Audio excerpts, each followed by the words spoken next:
and welcome to the RANsquawk Week Ahead preview. Much of the focus this week will be on any Fed commentary.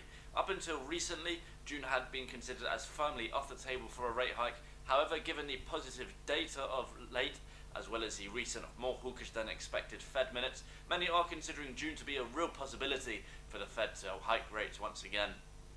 In terms of how this will reflect in this week's markets, we can see a number of Fed speakers throughout the week, culminating in Fed's Yellen on Friday, and as such this could be the greatest indication yet as to whether June is a genuine possibility.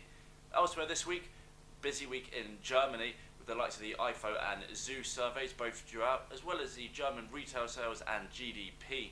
Well, of course, this morning we did see the services, composite and manufacturing PMIs, the preliminary readings. Also, GDP readings due out of both the US and the UK this week, although do note they are the secondary readings, while today also marks the 1 month to go mark for the UK referendum on whether to stay or leave in the EU. We'll give a quick rundown of the Brexit situation at the moment, given that it is just 1 month to go. In terms of a very brief explanation, the European Union is a political, economic society for 28 member states that was set up to encourage trade. However, many of the people in the UK who are not in favour of the EU suggest that the UK currently put in more than they take out.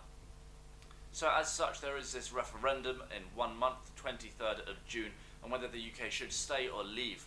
This is, as I said, on the 23rd of June. In terms of how the vote will be released, polls end at 10 o'clock London time, that's 10 p.m, and a count will begin then.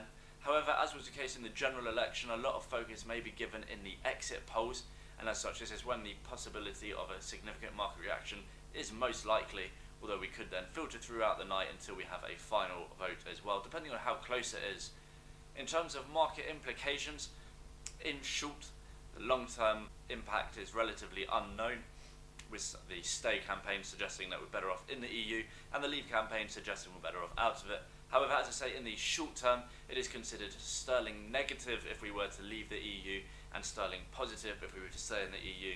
So as such, we could see a fall in the pound if we were to leave the EU. We could also see the credit rating in the UK being lowered, and BOE's Carney also suggested that because of the low pound, this could increase inflation and lead the Bank of England to hike rates as well. So a few implications there to keep you going. It's also worth noting that there is a full research piece on the RANsquawk research page if you do want to get a more in-depth view of what exactly is going on. But that's all from me. I hope you have a great trading week.